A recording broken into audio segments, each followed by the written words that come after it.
Thank you. Okay, thank you, Ji. Shall I turn the video on? Let's have a look. Video on ho gaya. Can you see me? Yes, we can see you. Yes. Okay. Thank you. Thank you. It's a pleasure.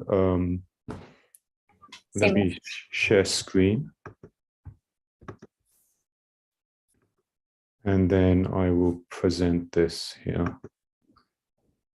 So thank you, everybody. Benji, if there's any time during my presentation, if I'm speaking too fast or too slow, please stop me or tell me or just nudge me. Is that okay? Sure, Vijay. Thank you very much. So it's a pleasure. Thank you. It's always nice for me to speak with folks in India, partly because it's always a pleasure to try to help. So thank you for this opportunity. I'm going to present some slides and then answer questions. Banji has a copy of these slides, so if you need a copy, please do reach out. Okay, let's see, what do I want to press? I'll press here. Okay, here we go. So what I'm trying to do today is to give real life insights on this industry, and this industry is moving very fast. And it's a difficult industry to understand where the industry is because of the changes. And the changes are not just because of new discovery and new research, but also because of new capabilities in things like computational algorithms and things like that. But also financially. One always has to remember that the biotech industry is what we call intellectual property industry. It requires large amounts of investment. And if the investment's there, then things can happen. If the investment's not there, then things stop. So it's a very difficult industry to understand exactly where it is at any one time. But I want to give some insights. I want to give some practical learnings, meaning you are learning so many good things where you are. I'm not here to teach biology, and I'm not here to teach machine learning or neural networks. I'm here to add to that. The document is a discussion document. You get a copy of the document, keep it, on your laptop, use it in the future as you make decisions about what you're trying to achieve. And please do link to me on LinkedIn. It's always a good thing. And as I write at the bottom, I will try my best. My habit is to speak very fast and to use very blended English, but I'll try to speak a bit clearer here. Is this meeting being recorded? It's live, right? Is it being recorded? Bandy? Yes. Okay. Yes, it is being recorded. Actually, our participants, they had crossed the limit of 100, and then we had live streamed on YouTube. Meanwhile, actually some people left also, and we are just trying to sending them the YouTube link again or a Zoom link, and they can join back. Okay. That's fantastic. Thank you for setting all that up. I'm a big fan. So anything I can do, it's my job to try to help in the work I'm doing. I just want to start by introducing, I have one slide introducing Samseva, which I am part of in the UK, and I just want to mention this.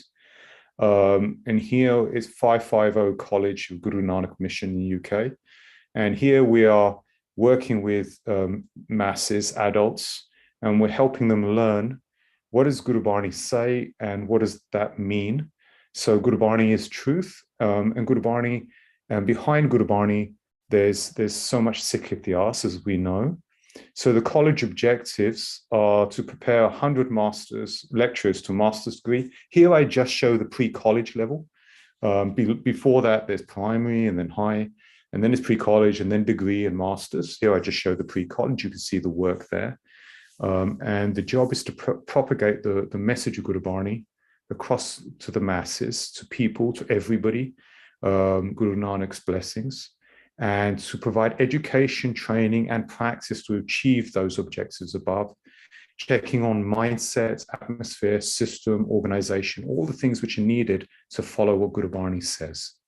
So there's a link there, but I just thought to socialize this, to share this with you, and I appreciate you guys looking at this slide. So let's start with the industry's state of play. What does this mean? I mentioned at the beginning, the links at the bottom actually is incorrect, so I should delete that link. I mentioned at the beginning that the industry is difficult to understand. So state of play means, where is it today? Where is the industry today? And I don't mean financially. I'm not going to talk about financials here. I'm not going to talk about things like mergers and acquisitions and licensing going on in the industry and these complex kind of dynamics. I'll talk more about technology and science.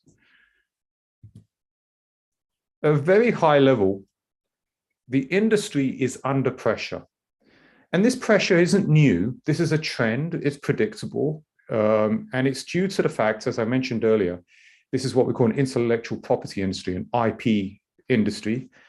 Sometimes they talk about creating IP assets, and assets are like an object you create, and then you license that asset. So an asset will be a patent, a biological patent or something, or capability or something.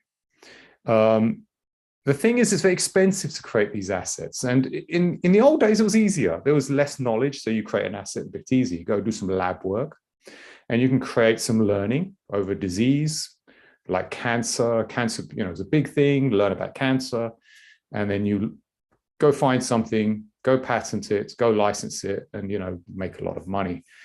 But over time, many of these low-hanging fruits have been actually solved for. So now you have less available, less things you can go find, and it's harder to find them. And not only harder to find them, but harder to validate them, and then harder to prove that they're worthwhile going after. So it just becomes very expensive. And these numbers here at the top here talk about this pressure. And you have to think about the challenges in preclinical. So if you divide the drug industry into three sections, preclinical, which is the work which involves in discovery and highlighting and getting some initial, what we say, in vitro validation. Then you have clinical, which is take it to humans, which is about regulatory approval and, clinical trials 1, 2, and 3. And then you have, markets, which is go sell it. My world is actually preclinical. That's the world I live in. That's drug discovery and development, they often call that. And then you have trials, and then you have market access. In this comment at the top here is with respect to that preclinical. Now, what AI has done, and this term AI is in itself a very bad term. It's not a good term. It has no meaning. If I used a calculator to calculate something, is that AI? If I used an Excel spreadsheet to calculate something, is that AI? AI is really a proxy term for using computational algorithms. So if I have some basic statistics and I'm doing some linear regression, in some sense, that's computational algorithms and very powerful. So when we use the term AI here, very important to be very broad and think about not just using some advanced neural networks. Maybe those are helpful, maybe they're not helpful. Some basic statistics could be very helpful.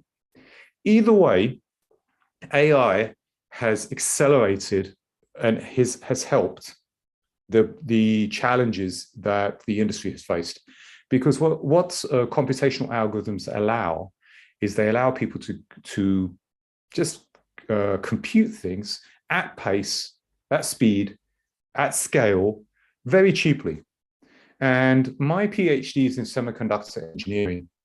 And semiconductor engineering went through the same challenge decades ago, where people were building these chips, these little silicon chips, and they were putting little devices, and they were testing these things, et cetera, et cetera. And they were finding it getting harder and harder. The smaller, the more dense the silicon chips were, the harder it was to test them. So they started using computer-aided design, and a whole industry was born out of that called EDA. The point is that computers have been used in many industries. If you look at the way airplanes are designed, or cars are designed, or even shoes are designed these days, meaning expensive sports shoes. They use computers. So the use of computers in drug discovery is very natural and very powerful. And it has been rapidly advancing. And that's the intersection we're going to talk about. We're going to talk about the intersection of all those traditional wet lab activities, pouring chemicals into chemicals and seeing what happens in a lab, doing tests, using machines to do wet lab tests as well. And then the intersection of that with computer algorithms and number crunching. And the third point here is that many relationships are now being set up with companies who are coming from the AI world or coming from the computational world, with the big biopharmas who are, into wet labs. Now, in India, there's quite a lot of work with what we call the CROs, contract research organizations. These are people who do services work. They're typically wet lab, but they don't have to be. And so a biopharma will come along. For example, if you look at COVID and you look at all the vaccine production work, which goes on in India, that's just CRO work, that's pumping away. And then in India, you also have generic manufacturing, generic drugs, which are drugs which have come off patents. After 20 years, they're now, out of patents, and now they can be produced by anybody. The chemical structure is public. So India has a lot of strengths. And the question is, how does this trend allow folks like yourself to take advantage of these strengths, etc.? I'll go on to the next slide. It's very, very important to understand that data has become massively available. And depending on who you're talking to, some people will talk about, watch data, for example, off smartwatches, heart rate data, things like that. That's more observational data. But in general, with the availability of lots of medical devices, these devices are collecting data. So previously, if you had a medical device a few decades ago, it would take a reading, and then you would write that reading down and you would make a decision. These days, medical devices pump their readings straight into machines, which then pump them straight into the cloud. And so you've got all this data sitting on the cloud, and this biomedical data is just massive. And it's really hard to take advantage of this data in a constructive way. So that's another reason why computational algorithms are so useful. And that's the whole world, and the whole world of data science has evolved from in many industries. Data science is big in virtually every industry. You see data scientists, and it has different meanings who you're talking to. But originally, if you go back to the biopharma world, scientists used to learn statistics, and there's something called biostatistics, which actually came before data science. So biostatistics was something which computational algorithms were things that this industry was using even prior to all this. So I'm going to talk a little bit about this topic now. Hopefully I'm okay, time-wise. So what is this? What is AI and ML? I mean, I'm less interested in what the algorithms are. We can learn about algorithms easily. If you want to learn about neural networks, you go to Google, you go to TensorFlow, you learn how to write some algorithms from TensorFlow. If you want to learn about machine learning, you go to Python. If you want to learn about something a bit more nuanced, you go to R, and the libraries are there. You can download on your laptop, etc. Not so interesting to me today. What's interesting is to understand what's the use of these objects. So AI, ML, and I should write here classical statistics as well. That's also part of this. In fact, AI, ML, they're all classical. I have a post on LinkedIn which talks about the difference between classical statistics and Bayesian statistics. There's all these different methods, and they all have different value statements. But there's a toolbox. So what does this part of the toolbox offer? Well, first of all, sometimes they call it dry lab.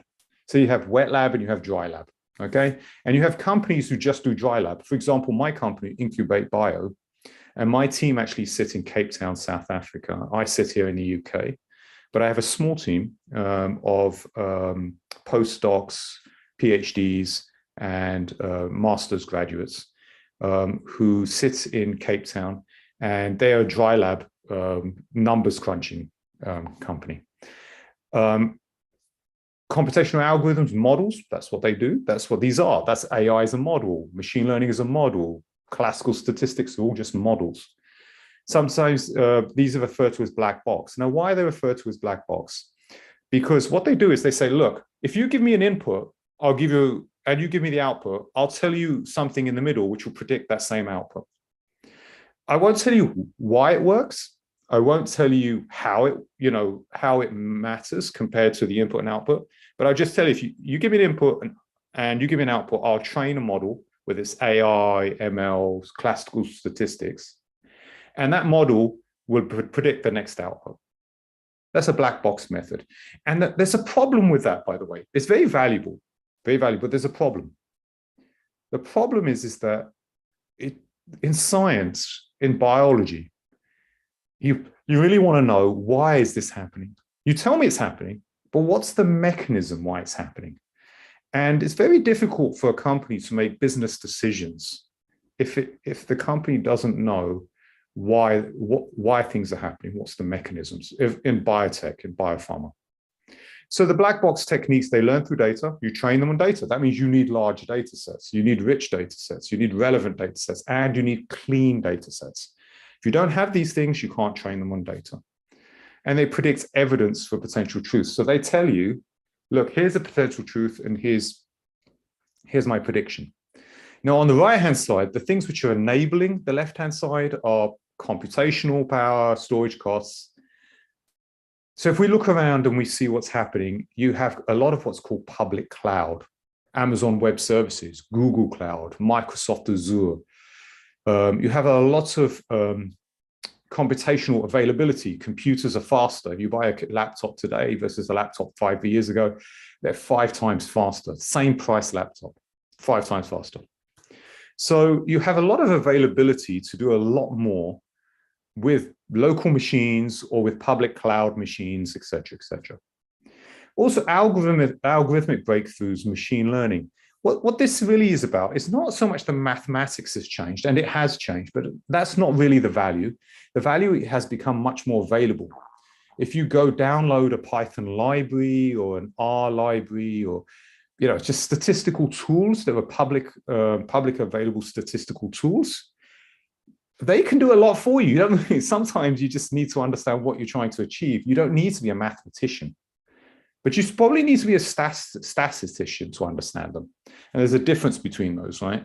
You probably don't need to know what does the equation say, but you do need to know why you're using that library, and what is the value of that library, and how does what is the statistical kind of approach taken in that library. And many people don't do that. Many people come out of computer science and they try to do science. My philosophy is it's better to be a scientist first and then become a computational person. We have a question. Should I answer questions now or at the end?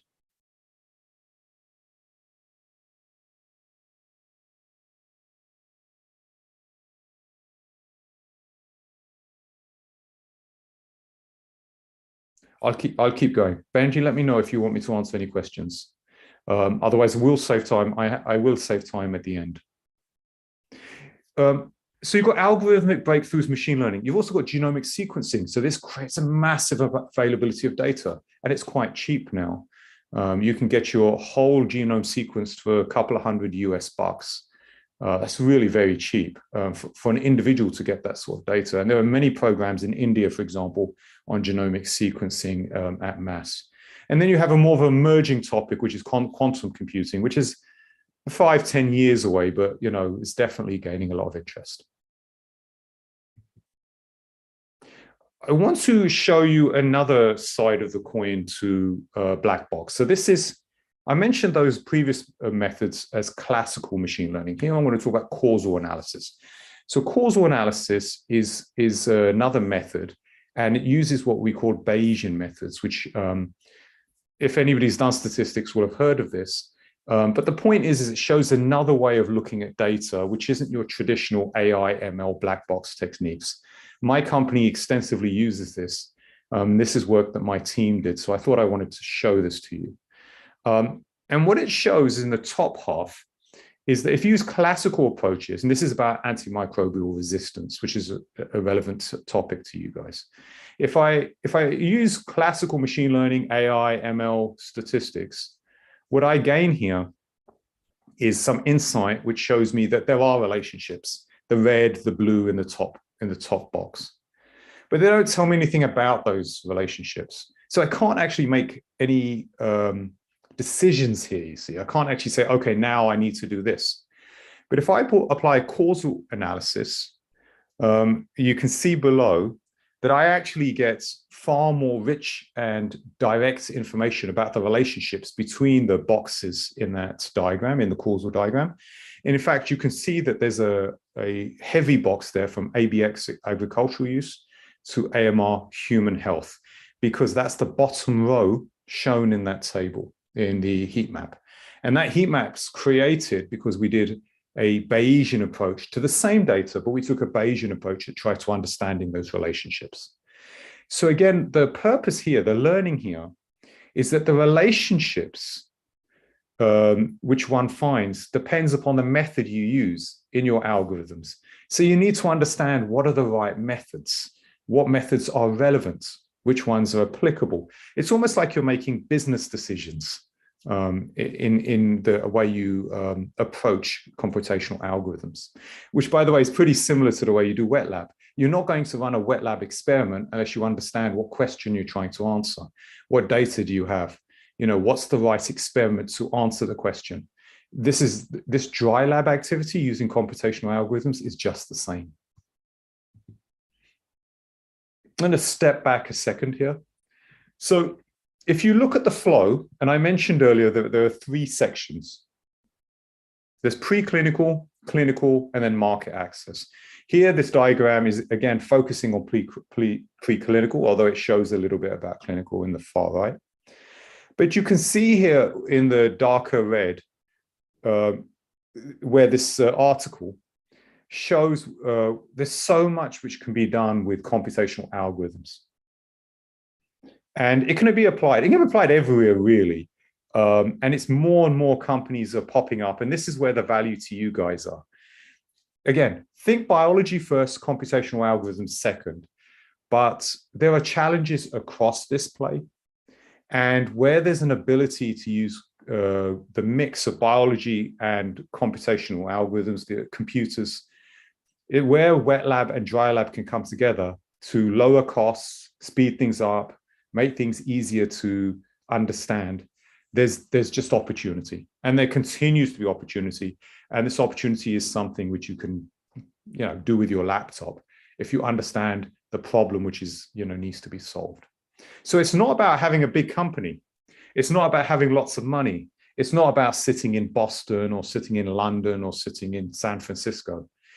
Actually, it's about having a smart view on what the problems are and having the right wet lab and dry lab mix to go after that problem. Here's another view. Again, this is what this is trying to do, is show where are the opportunities for this culmination, this intersection of wet lab and dry lab. And this, you can look at the dark blue boxes.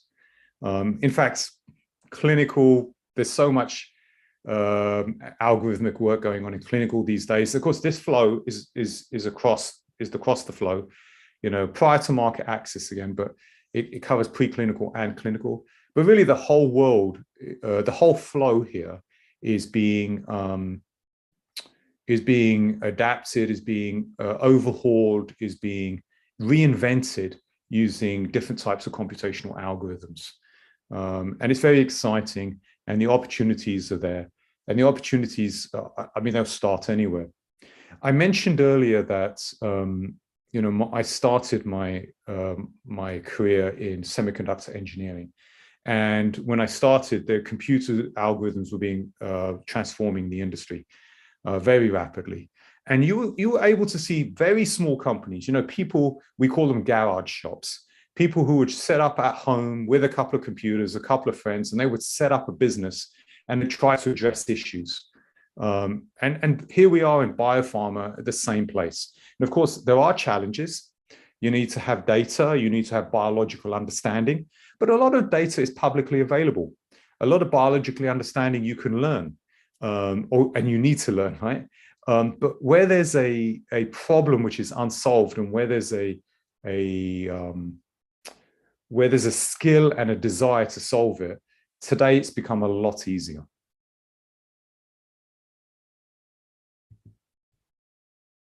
Skills. I mean, here we're talking about computational skills. Because again, that's the intersection. It's biological skills we understand. So what's the computational layer which would help create the transformation? And here it's across the flow, and it's a broad set of skills. So it's not, for example, doing quantum computing today is probably not the right thing to do because quantum computing is so distant. But things like data validation and cleaning is very valuable.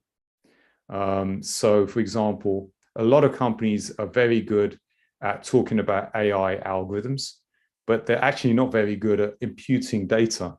In other words, if you think about protein data, as protein data comes off of a machine, there's often missing parts. Now, if you have data coming, for example, in a different world, coming off, for example, a health study, somebody's done some, health questionnaires or some measurements over a month, and there's some data missing there, like age or sex or weight, it's actually quite straightforward to impute that data, to infer those missing data sets. But if you take protein data and there's missing data in protein data, actually it's really hard to impute that data. So things like data validation and cleaning tools in our world of biology is really very hard, but it's something which requires a lot of biological understanding. So again, there's a lot of opportunity where people have that kind of intersection of biology, wherever it sits, and some knowledge of statistics, and hey, half decent computer. And what's really cool, you don't have to buy software. Software is all free. Python libraries are this, it's all free. You just have to understand, what am I trying to achieve? How am I trying to achieve it? So discovery, development, medical practice, clinical outcomes, this is the left to right. If you think the flow I described at the beginning, go from preclinical to clinical to access, clinical outcomes in this case.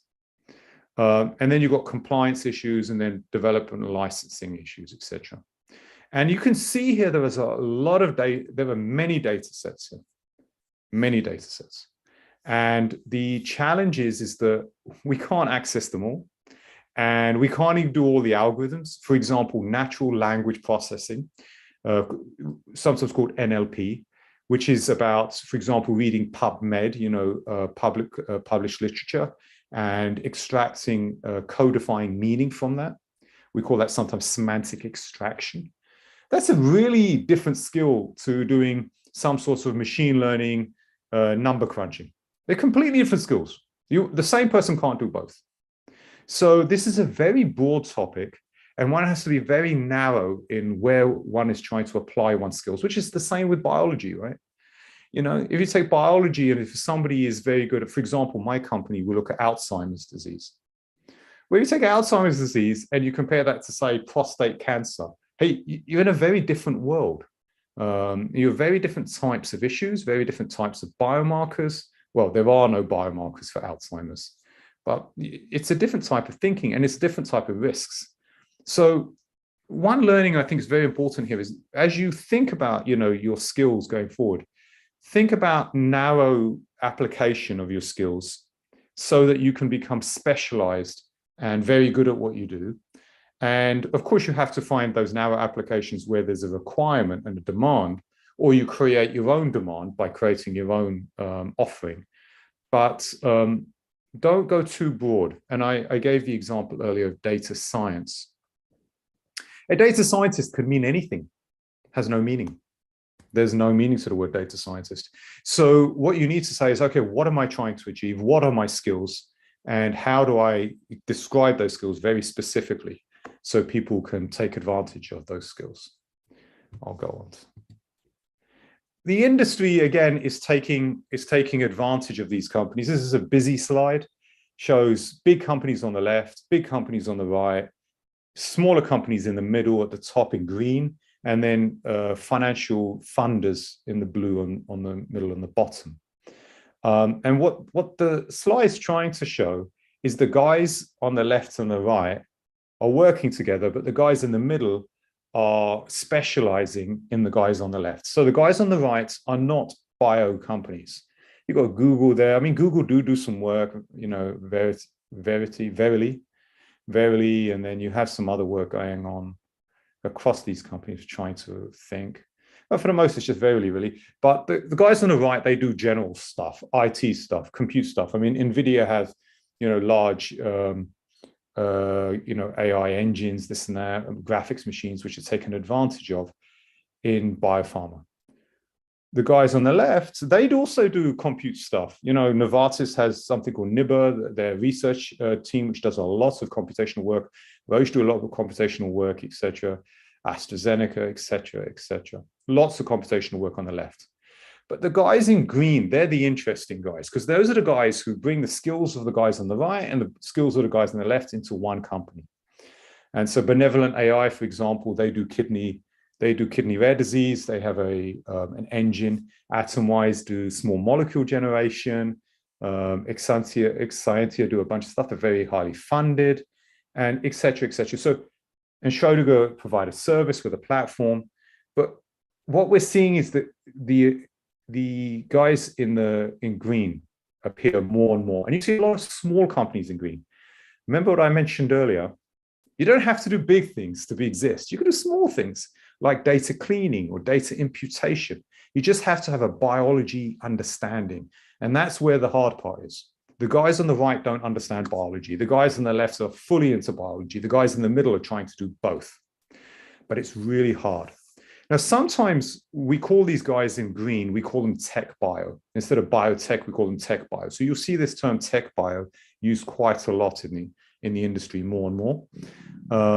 And what it's really trying to say are life sciences companies who are tech first and bio second. I want to be a bit careful with that. You can't really be tech first and bio second. You have to be bio first. But you can be computationally you can be computer first in how you go about it. So I state time and time again, understanding algorithms is not the challenge. The challenge is understanding biology. Algorithms allow you to implement and understand and further your understanding of biology, but it's all about biology and it's all about furthering biology. Algorithms can be simple, they can be complex. Those are choices. But what needs to happen is improvement in the understanding of biology, if that makes sense. Here's an example. I mentioned Benevolent AI in the green box, I think. Green, yes, green box. Benevolent AI, they're a London company who now actually are, recently they went public in Holland, I think, in the Dutch exchange. And they've been working with AstraZeneca. AstraZeneca is one of the big 5 biopharmas in the world.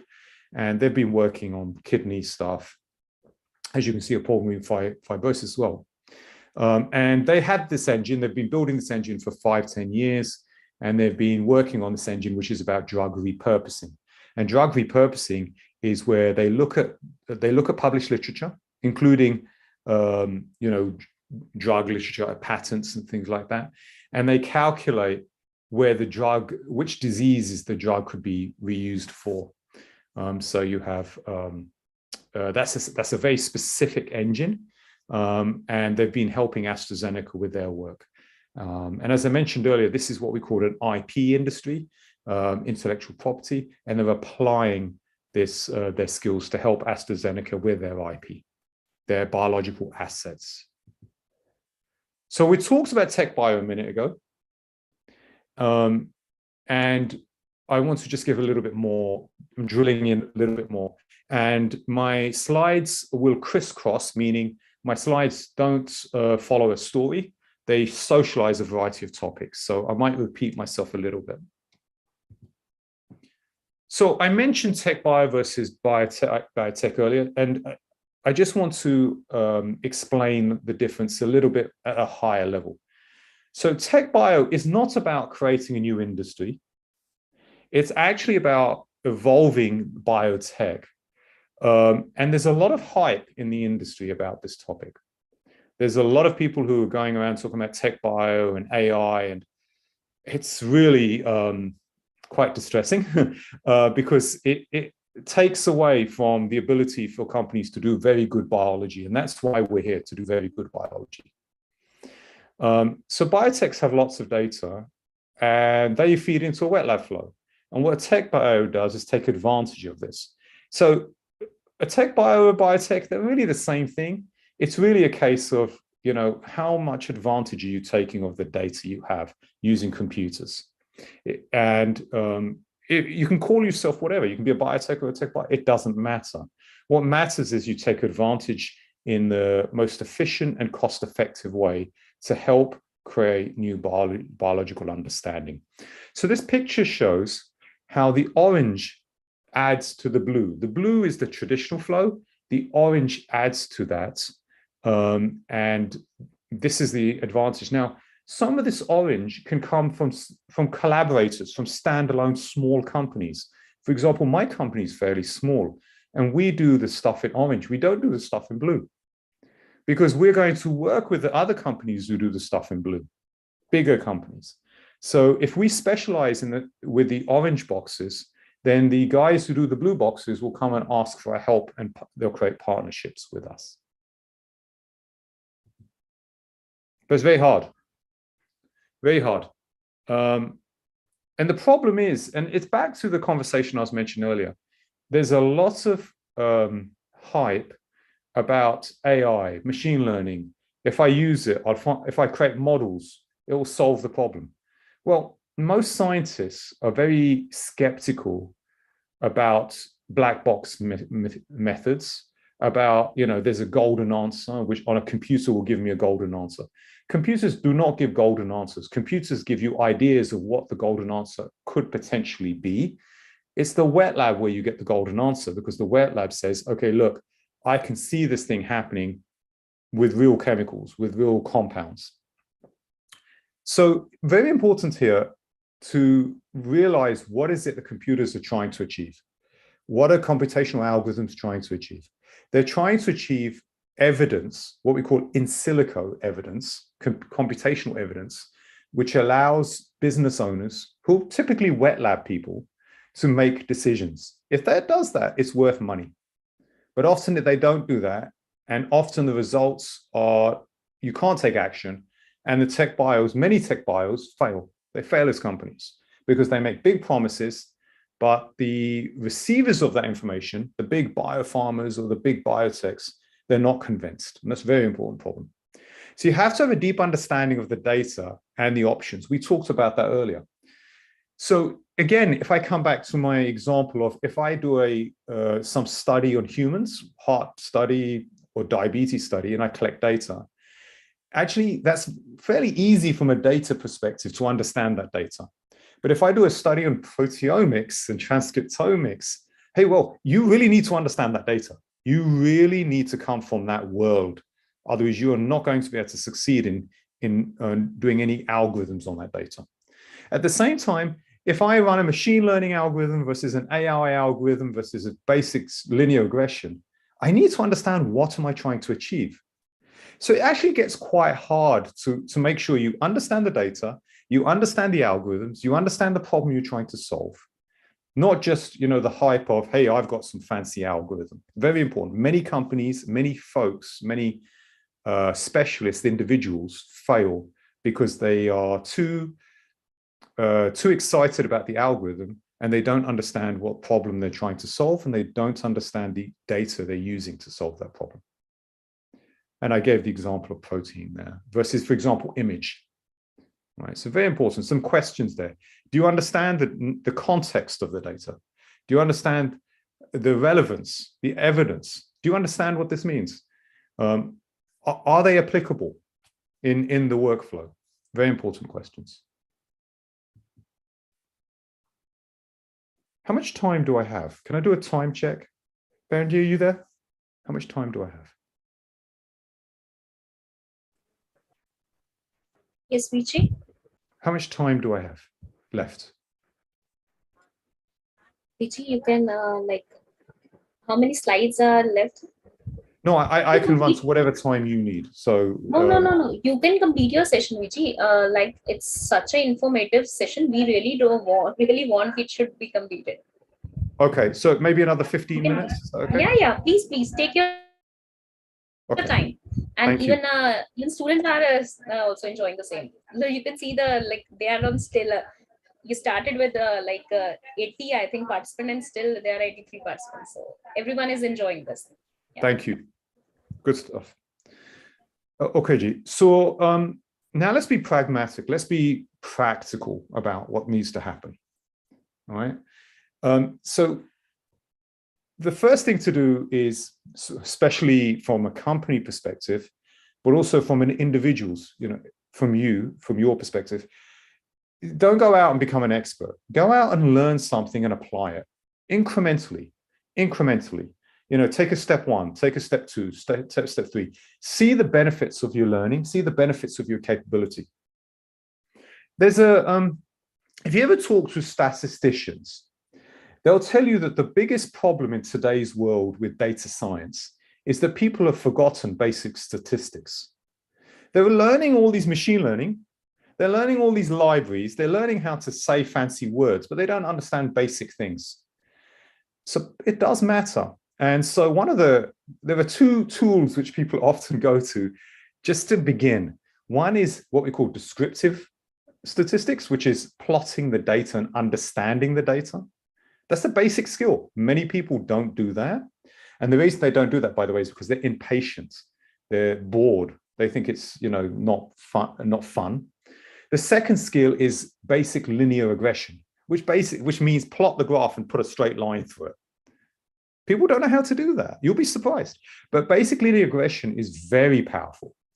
Basic linear regression is the fundamental behind all models, all predictive models. So machine learning, AI, all these things, they're more advanced versions of linear regression. If you can do linear regression, and you can understand your linear regression, you can understand what you've got, what the errors mean, what the actual fit means, then you are in a very strong place to take on more advanced capabilities. So you don't need to be an expert. You don't need to be a maths expert either. Treat data as an asset. What this means is that data is very powerful. So if I have data and you have data, or if we have data which is publicly available, excuse me. If we have data that's publicly available, then we should be able to pull that data together on our machines and think about the data as like assets, as entities, as valuable. And then we think about the data sets and we have a strategy around, okay, if I have this data plus this data plus this data, then I can do these analyses. Have a strategy around your data. Data management. There are plenty of places which do data management, databases. For example, in my world, a small company, we're looking at something called Postgres, which is a SQL, which is a database methodology from the 80s. I mean, we're using a 40-year-old database methodology. Guess what? It's free. Don't need anything more. Today, there are lots of graph databases and complex databases. We don't need those. We just use the free, SQL approach for where we are. Only implement the analytics you need. And we've talked about this before. The analogy is this. If you do a wet lab experiment, your mindset is very clear. What data what's my hypothesis? What question am I answering? How am I going to answer it? How do I know I've answered it? And sometimes they call this design of experiments. It's great. Doing computational work is no different. The only problem in computational work is people get too excited and they forget basic discipline. They forget processes. Don't do that. Simple mathematics, good process. Follow the question you're trying to answer it. Don't get too excited with all the hype which is available to you. Causality. I talked about that previously, and I'll mention it a bit more here. Try to understand. Scientists are very good at this. Biological people, chemistry, chemical people, very good at this. Even, as say, engineers are very good at this as well. Why did that happen? Always ask why. Now, we always do this. We do this with wet lab information. We do this. We're always inquisitive. But why? But why? Why is that mechanism? What's driving that? What are the drivers of the mechanism? What are the mechanisms which we think are going on? These are conversations that researchers, scientific researchers continuously have. The problem is that if you use computational and you have black box approaches, is that people forget, they stop asking these same questions. You can't stop asking the questions. You have to always ask why. What are the drivers? What are the mechanisms? Why do we think that? What's the evidence? Whether you're doing it with a test tube in a lab or an in vitro test or in vivo, or whether you're doing it on a computer, on your laptop, or on a big cloud computer, none of it matters. What matters is discipline and making sure you're going after evidence which you can rationalize and explain. And invest in being statistically strong. If you're going to use a computer, if you're going to use an algorithm, I mean, understand what you're doing. It's really a problem. I mean, it's great that there are libraries out there that we can pull a library down, we can run some code, it can do some fancy machine learning or statistics. Very exciting, has no meaning, Don't understand what just happened. And of course, if you're going for a job, you want to show a CV, which shows I've got all these fancy things. And the manager, the hiring manager will get excited and they'll hire you. That's all very good. But it creates what we call a car crash, because the manager doesn't know what he or she's talking about. I mean, most of these people do not know what they're talking about. So have principles, have ethics, and understand your statistics. Now, that doesn't mean be a world statistician. 101 statistics, linear regression. I'm not asking to learn about random forest and more advanced machine learning models. I'm not asking to learn about neural nets and those complex, approaches. I'm saying just understand statistics, because you are applying statistics and you're trying to help somebody, whether it's yourself, your professor, or some manager at a company. You're trying to help somebody make money, and you can't help them if you don't understand statistics. In here, I also write about EDA. Now, EDA is a code term, exploratory data analysis. And here, what I mean here is the ability on a computer to play with data, to explore data. So earlier I mentioned descriptive statistics. The ability to look at data, understand data, think about data, do some simple predictions on the data, iterate around data. So on the bottom, this bottom left picture here, this is often what we call an EDA flow. So you import data, you tidy the data, you transform it, you visualize it, you do some models like linear regression, and then you package that and communicate that. On the right here, I'm showing how causal, the red in the right picture, the red information, the red lines, the red boxes are showing how causal analysis adds to a traditional flow. So traditional flow is in blue. In our wet lab flow, I design something, I run the experiments, I do some literature review. The red adds information to make that flow better. So you've got different things you could be doing. Remember, specialize, understand, and add business value. Some key challenges. Again, I'm trying to be pragmatic here, and hopefully this will help. Think about playing with data. You're playing with data here, right? And you've got to get through that to something which is valuable on the other end. So basic block and tackling. Have long-term views. So again, some of this is for you for the future. Think of this as a checklist which you can keep with you and you can use in the future, wherever you're doing, whether you're doing a master's degree, PhD degree, whether you're working in a company, whether you're working in a CRO, whatever you're doing. Think of this as a good checklist. Point B, so have the necessary data availability. Think about how data allows you to think about new business questions. And when I say business questions, when you run an experiment, you're answering a business question. What does that mean? It means a question which is going to affect the business, right? So, and the business, of course, could be research, or the business could be a company. So think how the data is enabling new business questions to be answered, questions which weren't asked before, but can be asked now with this data. Think about things like relationships between data. We sometimes call this an ERM.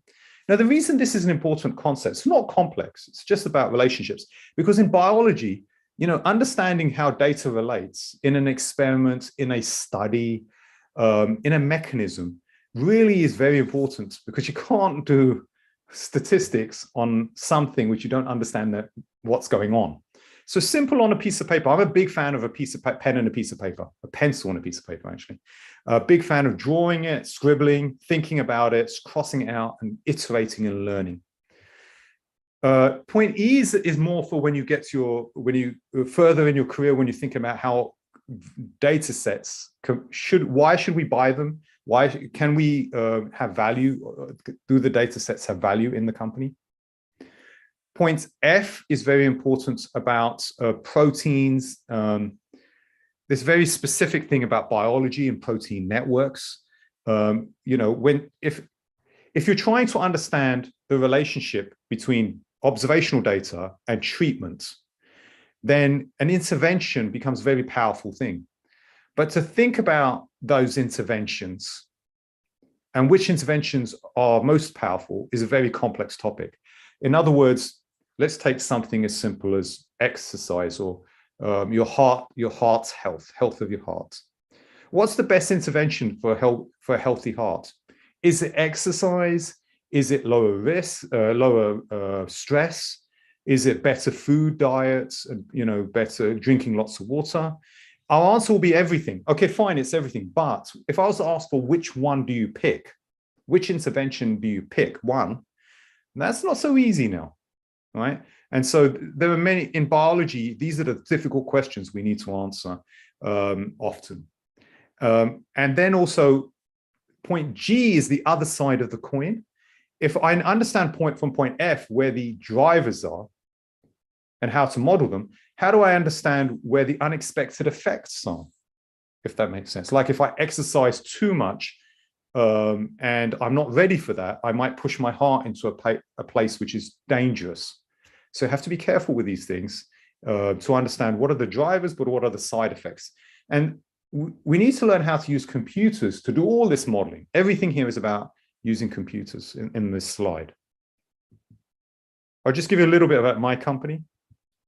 So what we do is we look at study data on simple organisms. We look at C. elegans, that's worms. We look at Drosophila, that's flies. We'll maybe look at zebrafish going forward. But we look at the neuronal aging in those simple organisms. We look at publicly available study data, and we use causal analysis to work out what are the molecular drivers of those neuronal aging in those little flies and things. The worms are less, because the worms have less neurons, but the flies have quite an extensive neuronal system.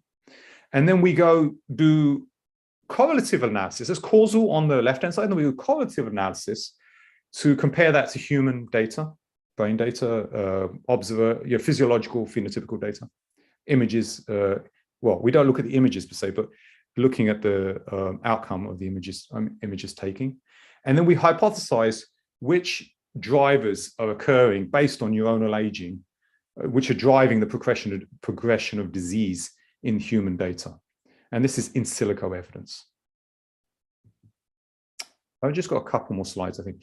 Computational, this is our system. We build a system called Alaska. So, hey, I'm talking about computational systems. I might as well show you what our computational system roughly looks like. This is a bit of a marketing slide, but you can see some of the points there. So at the top, you have all these different computational problems you have to solve in this Alaska system in blue. And in green, you have all the biological things you need to solve. As I mentioned earlier, there's a relevance you have to hit between biology and algorithms. You can't just say, I have great algorithms. It doesn't help. You have to have great biology. In fact, as I say throughout this talk, biology first, computational algorithms second, always biology first. Because at the end of the day, This industry is about advancing biology. Oh, here we go. It's my last slide. Sorry. Well, that's not bad. This is a gentleman I just wanted to show. So Jadeo Pearls, University of California, Los Angeles. I've never met him. You know, I've never been at an event with him, but our company uses his work. Well, let me put it this way. The causal analysis that we ride on in our Alaska platform, he's the first evangelist, the first promoter of these methods. He's been promoting them for about 20, 30 years. He's a Turing Award winner. Turing is like a Nobel Prize for computing. He won that 10 years ago. And there are many groups across the world now who do causal analysis, but he's the originator, the first person. And here's a nice statement by him. If you understand what causes what, makes a big difference to how we act. And again, for me, scientists always think like this. A scientist will always say, right, fine, but I want to talk about causes now. And if you're going to take away anything from the conversation today, what I would love you to take away is that that doesn't change just because you're using a computer. Just because you use a computer, just because you use algorithms, just because you use anything, you know, intense data, doesn't mean that causes are not the priority. It's all about causes. It's all about why. It's all about evidence. It's all about, you know, convincing people we don't know exactly why, but we have enough evidence why. And computers are helping us gain that evidence why. Benji, I think that was my last slide. Do you want me to stop sharing?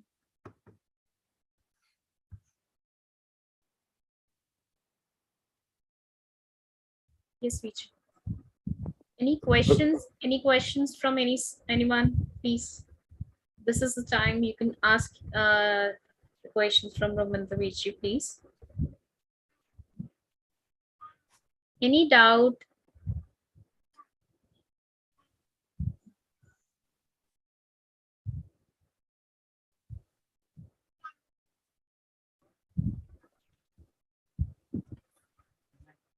Any doubt from anyone, please?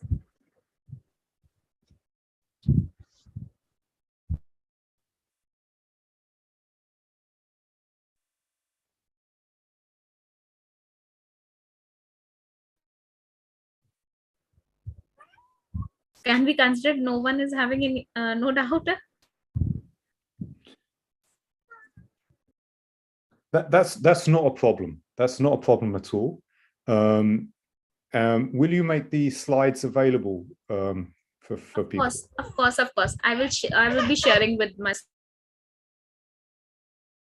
on behalf of everyone.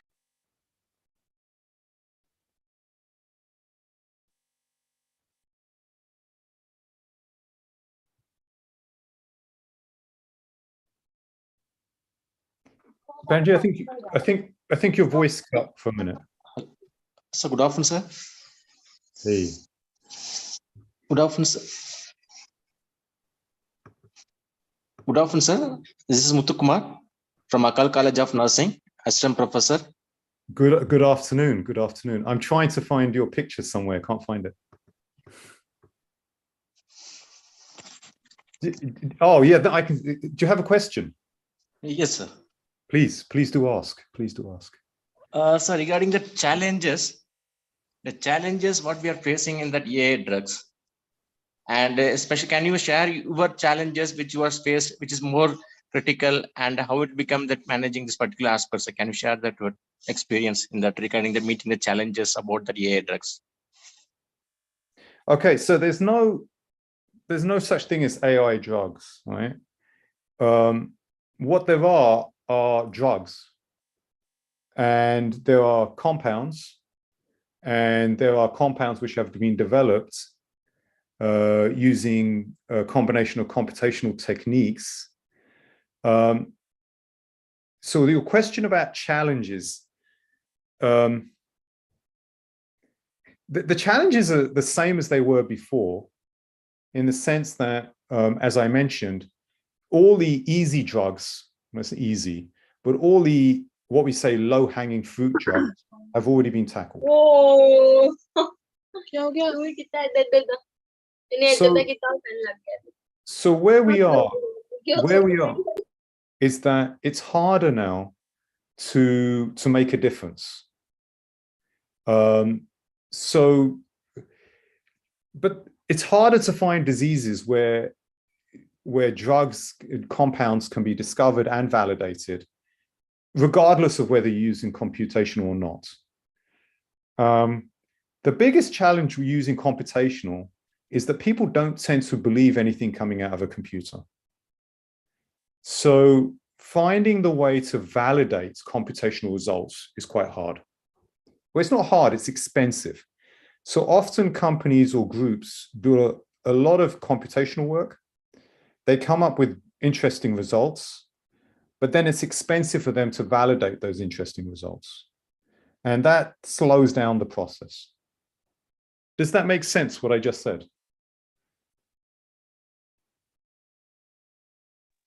Yes, sir. It's a difficult place because, for example, I'm working on Alzheimer's drug targets, not drug compounds, drug targets. So targets for compounds. But validating targets is very, very expensive. I'll give you an example. It could cost me $1 million to validate a target. So I could spend $10,000 developing and identifying a target, and so discovering a target, and I could spend $1 million validating it. And that's a problem. That's a problem because the whole point of having computers is to make things cheap. But if it's very expensive to validate, that's not helpful. That's not helpful. Any other questions?